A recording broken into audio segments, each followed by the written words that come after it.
Jake Morrison wiped sweat from his forehead as he checked the combat suit one more time. The metal armor hung on its rack like a sleeping giant. Every wire and bolt had to be perfect today. The alien visitors were coming to see human technology, and Jake could not mess this up. Captain Luna Cross walked into the equipment bay. Her boots clicked on the metal floor. "Are you ready, Morrison? They will be here in 10 minutes. "Yes, Captain. The suit is ready." Jake patted the armor's chest plate. He had worked on these suits for 5 years. He knew every part like his own hands. "Good. Remember, this is our chance to show them what humans can do. Don't let me down." Jake nodded. He had heard the stories about the Saurian Empire. They were strong, smart, and very proud. Their ships were bigger than anything humans had ever built. But human combat suits were special. No other race had anything like them. The door opened with a soft hiss. Dr. Maya Brooks entered first. She was small and thin, with bright eyes behind thick glasses. Behind her came someone Jake had never seen before. The woman was tall and beautiful, with pointed ears and long silver hair. She moved like a dancer, quiet and graceful. Her clothes looked old but expensive, with strange symbols sewn into the fabric. "Jake, this is Lyra Starweaver," Dr. Brooks said. "She is our elf liaison. She will help us talk to the aliens." Lyra smiled and bowed her head. "It is good to meet you, Jake Morrison. I have heard much about your work with the combat suits." Before Jake could answer, heavy footsteps echoed in the hallway. The sound was different from human steps, heavier, more deliberate. Commander Zara Vex entered the room, and Jake's breath caught in his throat. She was huge, at least 7 feet tall, with green-scaled skin that caught the light. Her eyes were golden and bright, like a cat's eyes. She wore a black uniform covered with medals and symbols. "Greetings, humans," Zara said. Her voice was deep and smooth, with a strange accent. "I am Commander Zara Vex of the Saurian Empire. I have come to see your famous war suits." Captain Cross stepped forward. "Welcome aboard the Endeavor, Commander." "This is Jake Morrison, our best combat suit specialist." Zara's golden eyes fixed on Jake. He felt like a mouse being watched by a snake, but he stood straight and tried to look confident. "So you are the one who makes these suits work," Zara said. She walked around the armor rack, studying every detail. "Tell me, human, what makes your technology so special?" Jake cleared his throat. "Well, Commander, our suits are different because they work with the person inside. The suit learns how you move and think. It becomes part of you." "Interesting." Zara reached out to touch the suit's arm. Her clawed fingers ran over the metal surface. "In my empire, we believe tools should be perfect before use. But you say this tool changes?" "That's right. The suit adapts to whoever wears it. It makes them faster, stronger, and smarter in battle." Lyra stepped closer. "Commander Vex, perhaps you would like to see a demonstration?" Zara's eyes lit up with interest. "Yes. I would like to see this adaptive technology work." Jake felt nervous, sweat on his palms. Captain, I usually demonstrate with human volunteers. I'm not sure how the suit will work with alien biology." "That is exactly why I must try it," Zara said. Her voice was firm, like she was giving an order. "If our peoples are to work together, I must understand your weapons." Captain Cross looked worried. "Commander, we haven't tested the suits on non-human subjects. It might be dangerous." "I am a soldier of the Saurian Empire," Zara said proudly. "I have faced danger many times. This human machine cannot be worse than a plasma cannon. Dr. Fat." Brooks pulled out a small device and pointed it at Zara. "Let me scan your biology first. We need to know how your body works before we try the suit." The scanner beeped and hummed as it moved over Zara's body. Dr. Brooks frowned at the results. "Your bone density is 3 times higher than human normal. Your muscle fibers are much thicker, and your nervous system processes information faster than ours." "Is that a problem?" Zara asked. Jake studied the scan results. "It might actually help. The suit should adapt to your strength. But we'll need to go slow and careful." "Slow and careful," Zara repeated, like she was tasting the words. "Yes, I believe in taking time to do things properly. When do we begin?" "Right now, if you want," Jake said. "But I'll need to help you put it on. The suit has many parts, and they all have to connect properly." Zara nodded. "I understand. In my culture, we believe that important things should not be rushed. If you are to teach me, then teach me well. Jake began taking pieces of armor off. The rack. Each piece was heavy, but Zara lifted them easily. As he helped her put on the chest plate, Jake noticed how warm her skin was through the uniform. Her scales felt smooth, like polished stones. The suit will feel strange at first, Jake explained as he connected wires and checked seals. It needs to learn about your body. Just stand still and let it work. Zara stood perfectly still as the suit came alive around her. Lights flashed along the armor's edges. Small motors hummed as the suit adjusted to her size and shape. The helmet sealed over her head with a soft click. "How does it feel?" Jake asked through the suit's radio. "Different," Zara's voice came back, distorted by the speakers. "I can feel the machine thinking. It is like having another mind connected to mine." "That's exactly right. The suit's computer is learning how you think and move. Try taking a step." Zara lifted one foot and put it down carefully. The suit moved with her perfectly, like it was part of her body. She took another step, then another. Soon she was walking normally around the room. "This is remarkable," she said, wonder in her voice. "I can feel everything the suit feels. It knows where I want to go before I move." "Now try." "Moving faster," Jake said. Zara began to jog, then run.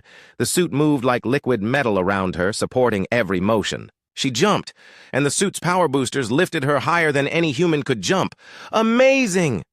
Lyra clapped her hands. "You move like the suit was made for you." But then something went wrong.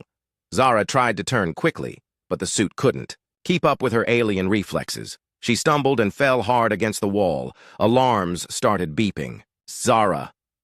Jake ran to her. "Are you hurt?" "I am fine," she said, but Jake could hear pain in her voice. "The suit could not match my speed." Jake helped her stand. "The suit needs more time to learn your movements. We push too hard too fast." "Then, we will go slower," Zara said firmly. "If this technology is to work, we must take the time to do it right. I want to learn everything about these suits." She looked at Jake through the helmet's visor. "Will you teach me properly? Will you take the time I need to learn?" Jake nodded. "Of course, Commander. We'll take as much time as you need." As he helped her out of the suit, Jake realized this was just the beginning. Zara was not like any alien he had imagined. She was patient, careful, and determined. Working with her was going to be very interesting indeed. The next morning, Jake arrived at the training room early. He wanted everything perfect for Zara's first real lesson. The combat suit hung ready on its rack, and he had set up practice targets around the room. Zara entered exactly on time, followed by Lyra. The alien commander had changed from her formal uniform into simpler clothes that would fit better under the armor. "Good morning, Jake Morrison," Zara said with a small bow. "I am ready to begin proper training." "Good morning, Commander. We'll start with basic movements today. Nothing fancy." "I prefer to be thorough," Zara said, as Jake helped her into the suit.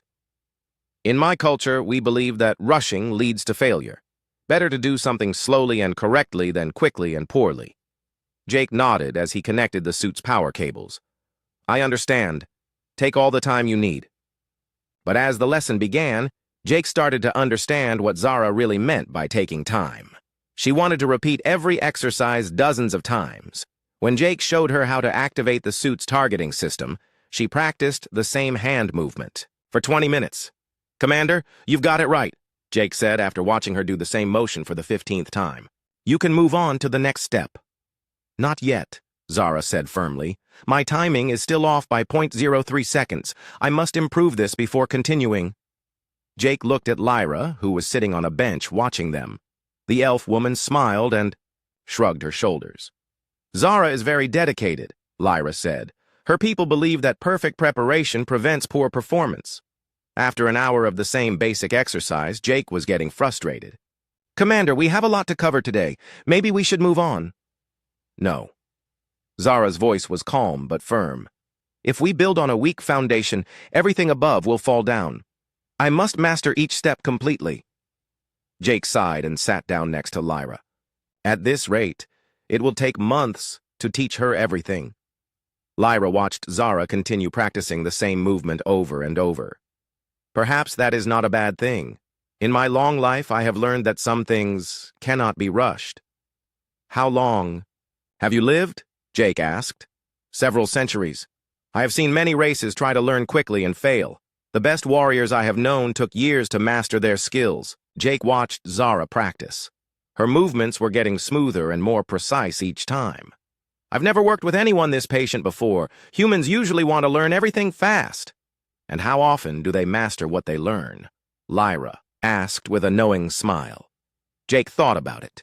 Most human soldiers could use the combat suits well enough for basic missions, but only a few ever became truly expert. Those few had spent years learning every detail of the suit's systems.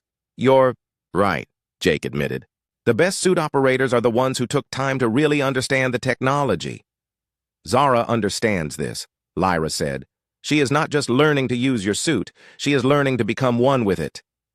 After 2 hours, Zara finally moved. On to the next exercise. Jake showed her how to use the suit's enhanced strength systems. Again, she practiced the same movement repeatedly until it was perfect. The suit amplifies your natural strength, Jake explained. But you have to be careful. Too much force can damage the servos. Zara nodded and tried lifting a practice weight. The suit's power systems hummed as they boosted her already impressive strength. She lifted the weight easily, then set it down with perfect control. Again, she said, and lifted the weight a second time, and a third time, and a fourth. By the 10th repetition, Jake was ready to scream. Commander, you're doing it perfectly. Can we please move on? The movement is correct, but the energy efficiency is poor, Zara said, studying the suit's readouts. I am wasting power with each lift. This must be improved. Lyra stood up and walked over to them. May I suggest something? Of course, Zara said, finally setting down the weight.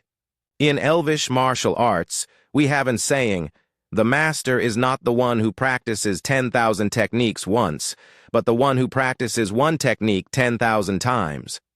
Zara's golden eyes brightened. Yes, this is wisdom my people would understand. Each movement must be perfect before learning the next. Jake felt trapped. At this rate, the training would take forever, but he was starting to see something interesting in the suit's data.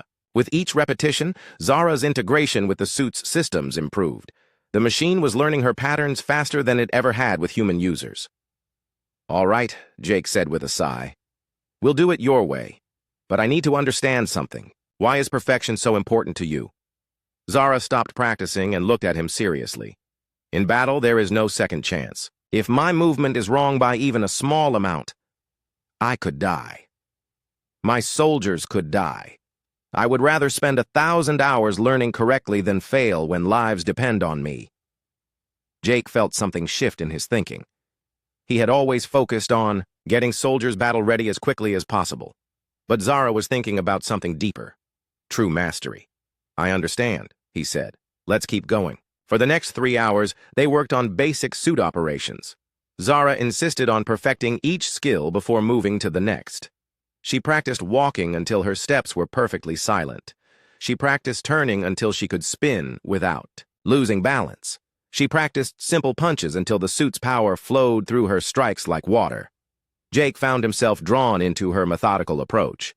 Instead of rushing to the next lesson, he began pointing out tiny improvements she could make. Together, they refined each movement until it was flawless.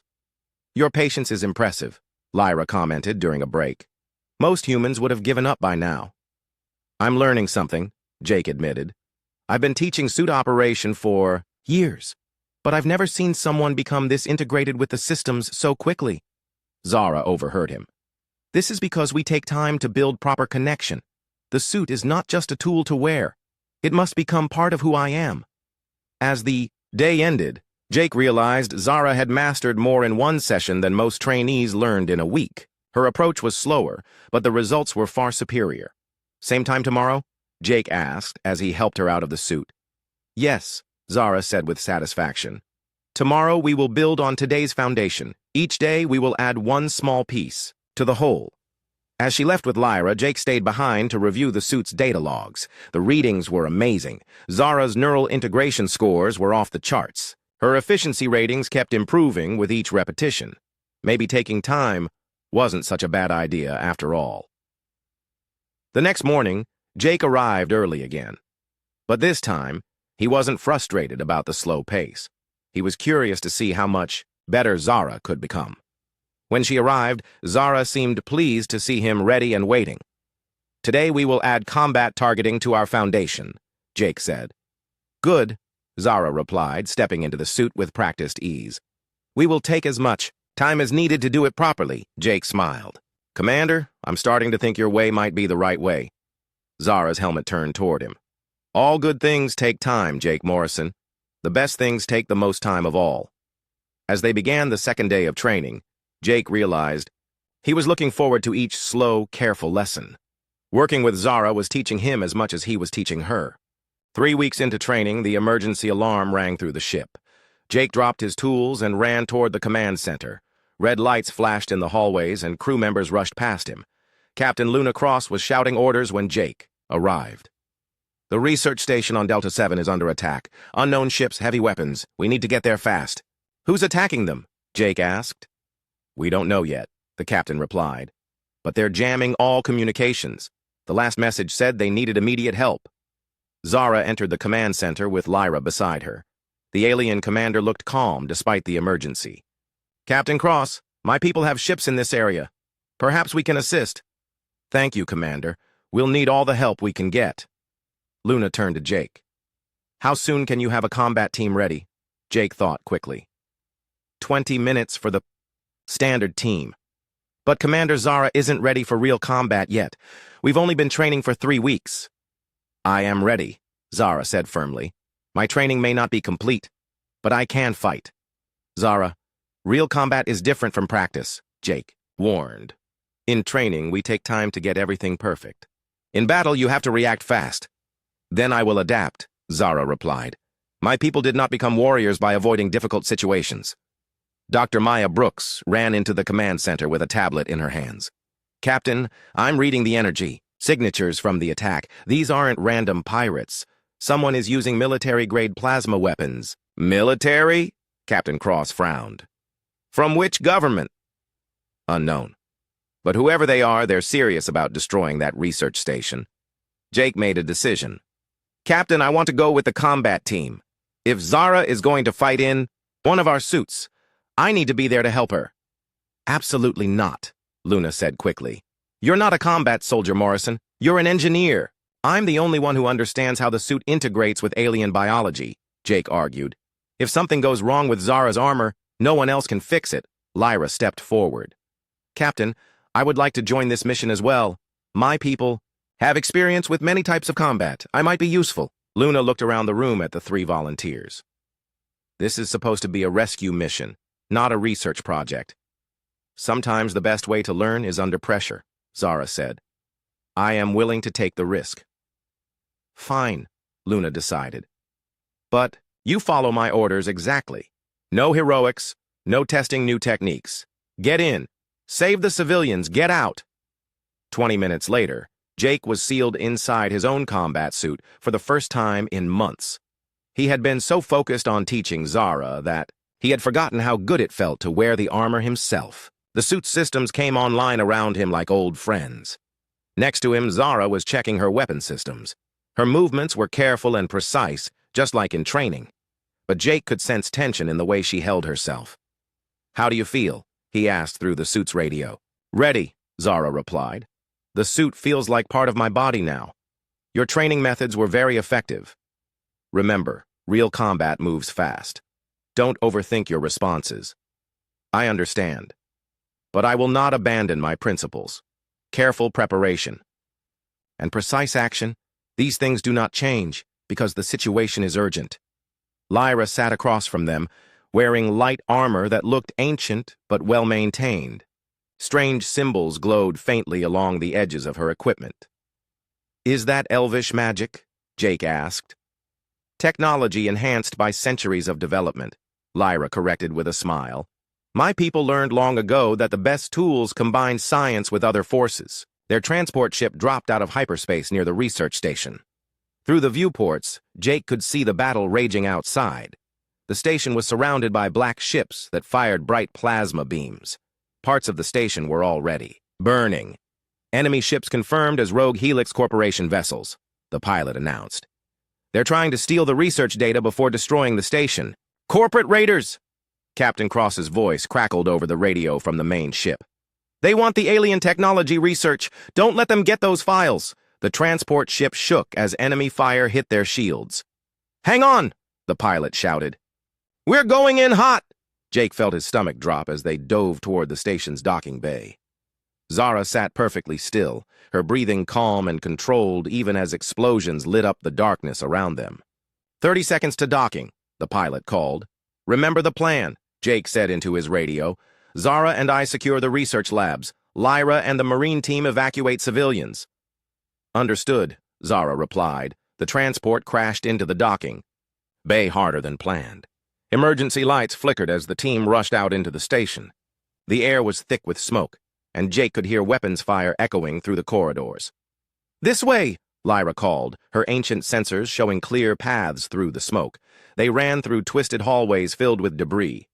Jake's suit automatically adjusted to the low oxygen and filtered out toxic fumes. Behind him, Zara moved like a deadly shadow, her larger frame surprisingly quiet. Contact ahead, Lyra warned. Around the corner, 3 armed raiders in black armor were breaking into a sealed laboratory. They turned as the team approached, raising their plasma rifles. Take cover! Jake shouted, diving behind a fallen beam. But Zara didn't take cover. Instead, she moved forward with deadly calm. The first raider fired at her, but she simply tilted, her head slightly to the side. The plasma beam missed by inches. Her return shot was perfect. 1 raider down. The second raider tried to flank her, but Zara had already calculated his movement. She spun and fired without seeming to aim. Another raider fell. The third raider panicked and sprayed plasma fire wildly. Zara walked through the barrage like it was rain, her suit's shields absorbing the poorly aimed shots. When she was close enough, she simply reached out and disabled his weapon with 1 precise strike. Impressive, Lyra commented as she secured the unconscious raider. You moved like you had all the time in the world, Jake said to Zara. How did you stay so calm? Panic makes people sloppy, Zara replied. I took the time to see each threat. Clearly, then responded appropriately. Rush thinking leads to rush mistakes. They entered the research lab and found Dr. Maya Brooks hunched over a computer terminal. Jake, thank goodness you're here. The raiders are trying to download everything, but I've been blocking them. Can you stop the download? Jake asked. Not. From here. Someone needs to get to the main server room and physically disconnect their access. Where is it? Zara asked. 3 levels up, but it's crawling with raiders, Maya warned. Then we go up, Zara said simply. The server room was indeed heavily guarded. Jake counted at least 8 raiders in full combat armor. They had set up defensive positions and were clearly prepared for a fight. This is going to be tough. Jake muttered. No, Zara said calmly. This is going to require patience. She studied the enemy positions for a full minute, not moving. Jake was about to ask what she was waiting for when Zara finally acted. She moved like flowing water, taking her time with each shot and each step. Where other soldiers might have rushed in with blazing guns, Zara advanced methodically. She never wasted ammunition, never exposed herself unnecessarily, never made a hasty decision. One by one, the raiders fell to her precise attacks.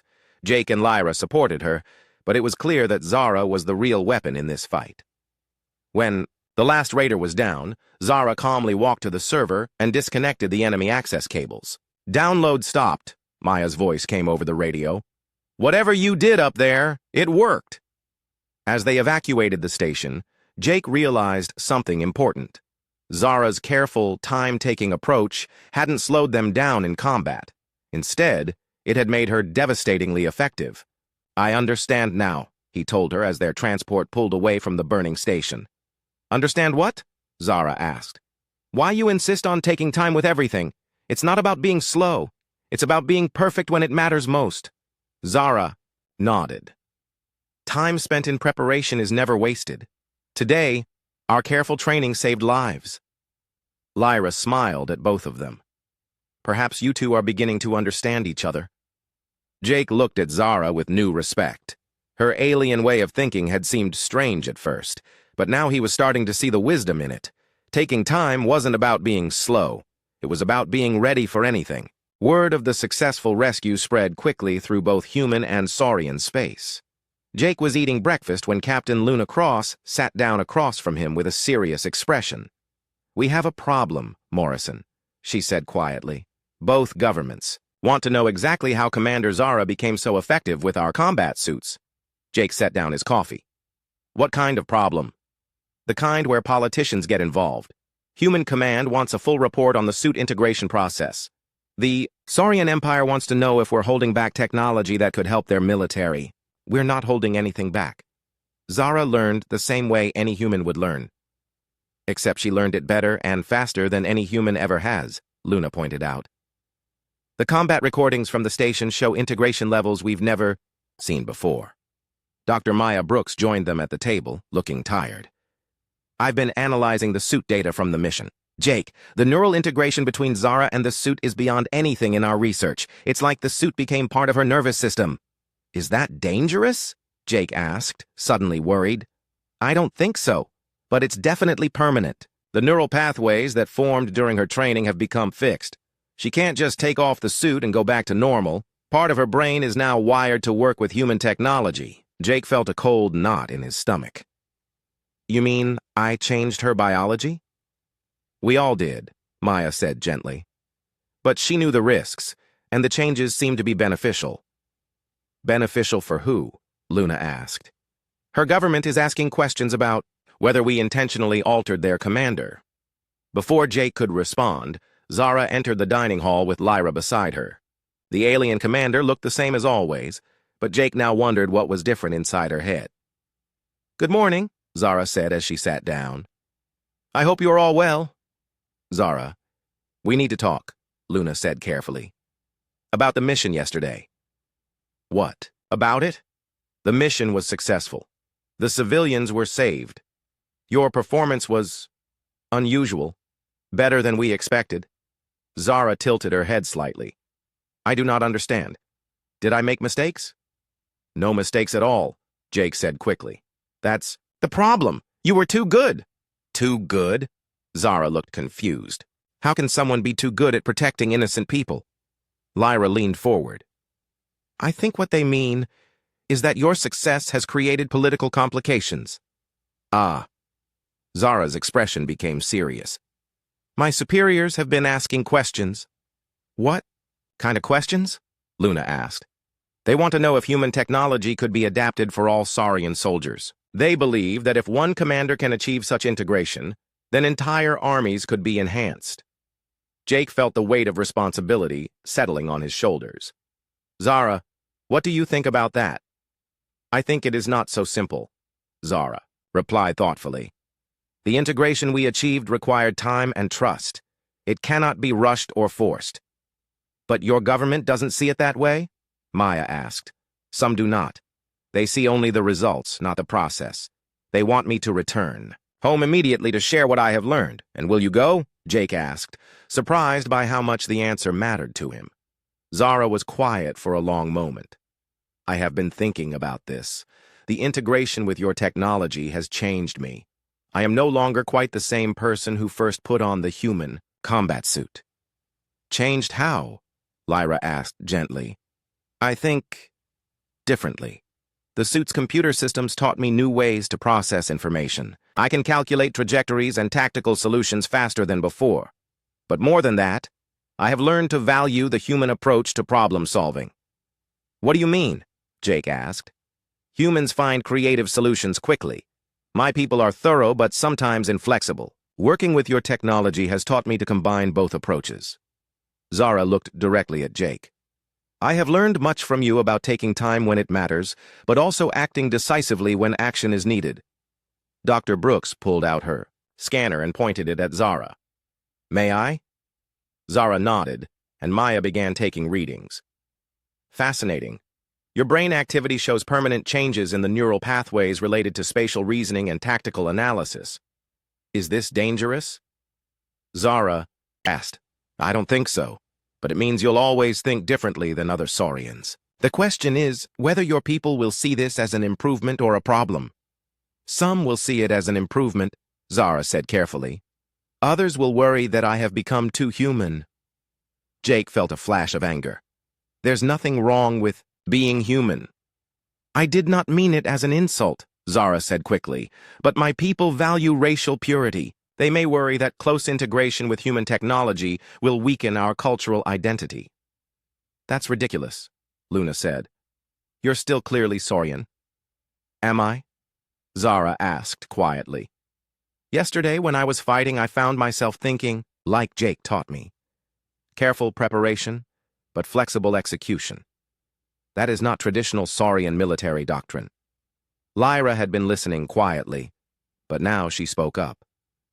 In my long experience, the best warriors are those who learn from many sources. You have not become less Saurian by learning human methods. You have become more complete. Your people might not see it that way, Zara said. Then maybe it's time to show them, Jake said suddenly. What if we arranged a formal demonstration? Show both governments that human-Saurian cooperation makes everyone stronger? Luna looked interested. What kind of demonstration? Joint training exercises. Human and Saurian soldiers working together using integrated technology. Show them what we've accomplished. That could work, Maya said thoughtfully, but it would have to be done carefully. We can't make either side feel like they're giving up their advantages. Zara considered this. My people respect strength and competence. If they could see the results of integration rather than just hearing about them, it's worth trying, Lyra agreed. But Jake, are you prepared for what this might mean?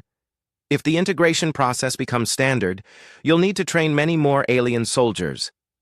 Jake looked at Zara. Over the past weeks, he had grown to respect her patience and dedication.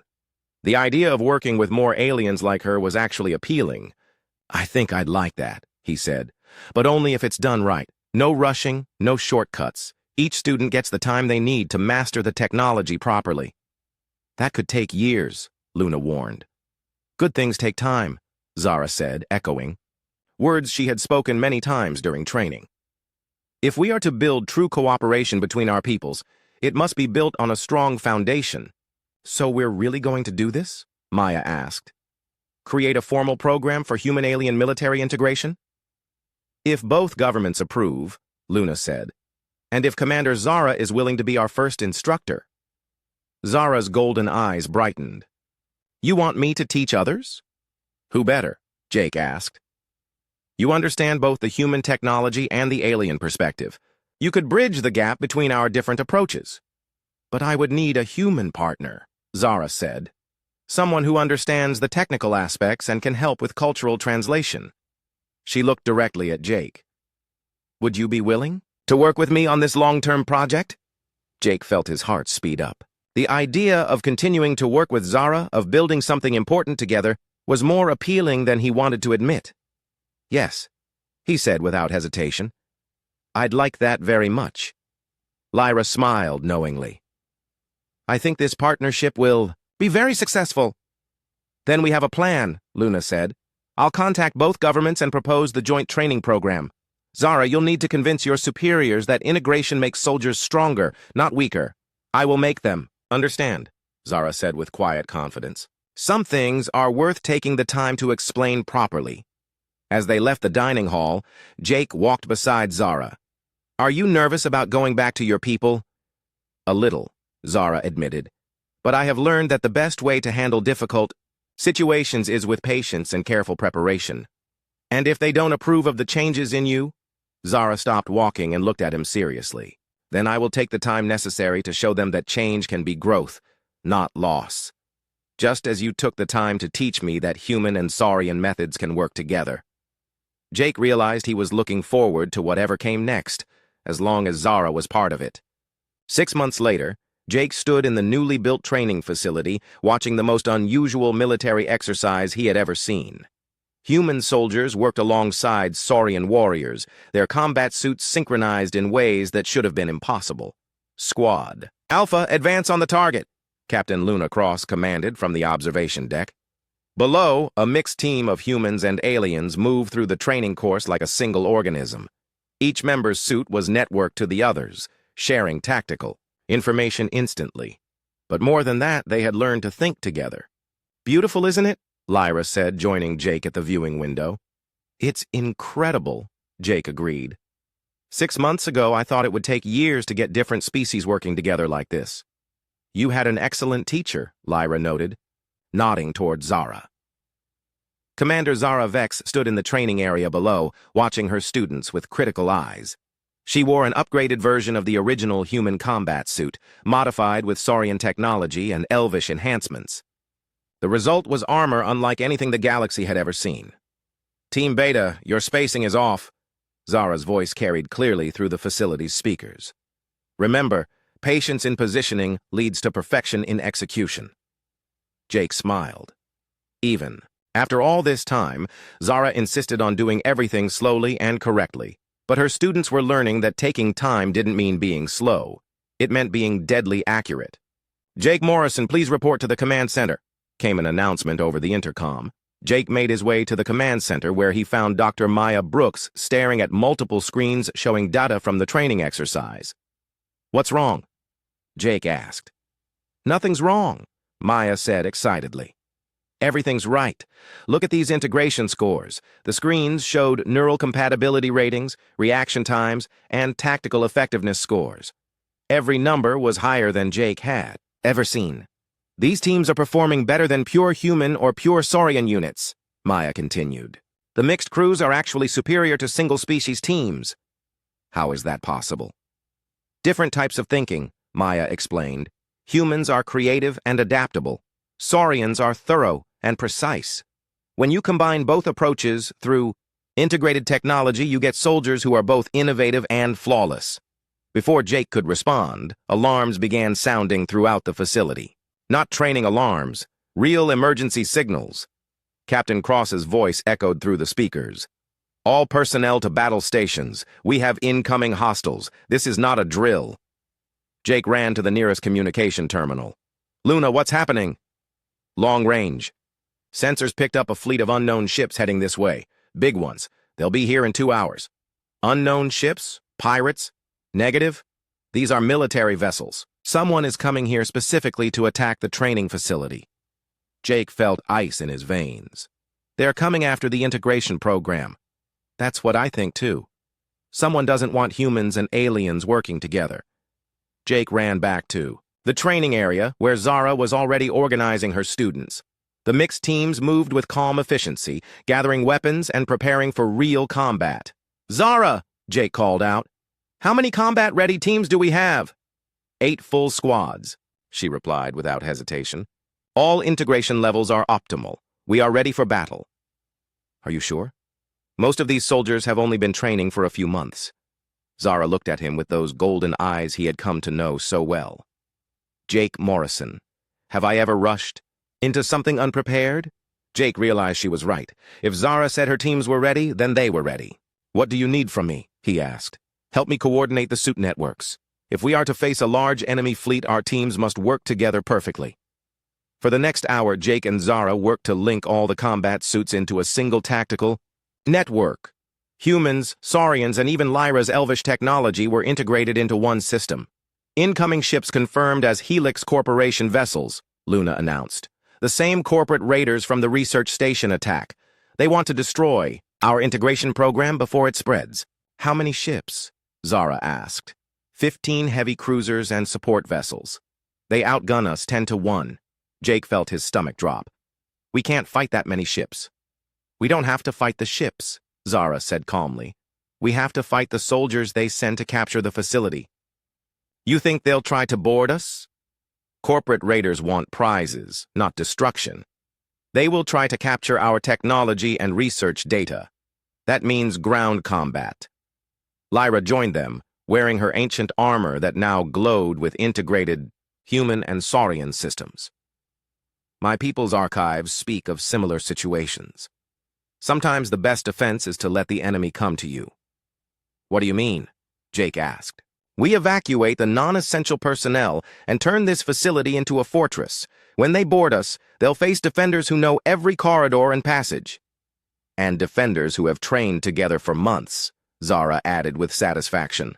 The plan came together quickly.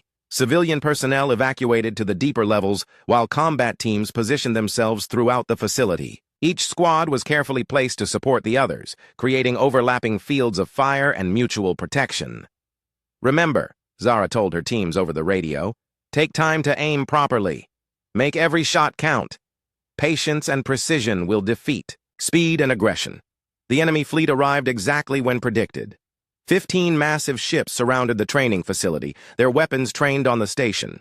Attention training facility, came a transmission from the lead ship. Surrender immediately and hand over all integration research. You have 10 minutes to comply.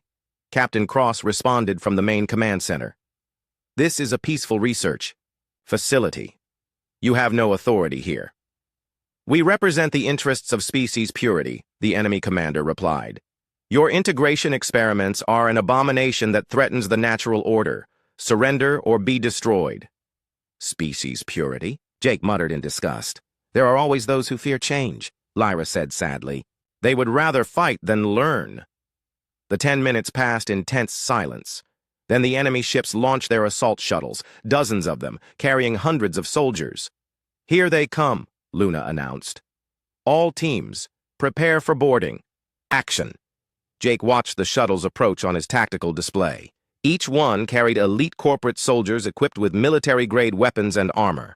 Zara, are you sure about this? He asked over the radio. I am sure, came her calm reply. We have prepared for this moment. Trust in our training. The first shuttles attached to the facility's outer hull with heavy thuds. Cutting tools began burning through the armor plating. Within minutes, enemy soldiers would be flooding into the corridors. All teams, remember your positions, Zara commanded. Let them come to us. The first breach opened with a shower of sparks. Corporate soldiers in black armor poured through the opening, weapons ready. But they found only empty corridors. Where is everyone? Jake heard one of them say over the intercepted radio channels. They would find out soon enough. The enemy soldiers advanced cautiously through the facility, checking each room and passage, but they were walking into a carefully planned trap. When they reached the main training area, Zara's teams struck. The attack was devastating. Human creativity combined, with Saurian precision and elvish wisdom, created a fighting force unlike anything the corporate soldiers had ever faced. Each team moved with perfect coordination, their suits sharing information and tactics instantly. Squad 3, flank left, Zara commanded. Squad 7, cover their advance. The corporate soldiers tried to fight back, but they were facing an enemy that thought and moved as one organism. Every attack was anticipated, every weakness exploited. This is impossible, Jake heard an enemy commander shout. How are they coordinating so perfectly? Because they learned to work together properly, Jake muttered with satisfaction. The battle lasted only 30 minutes. When the shooting stopped, the facility was secure, and most of the corporate soldiers were either captured or retreating to their ships. Enemy fleet is withdrawing, Luna announced with relief. They're requesting permission to retrieve their wounded. Grant it, Zara said immediately. We are soldiers, not murderers. As the enemy ships departed, Jake realized something important had happened.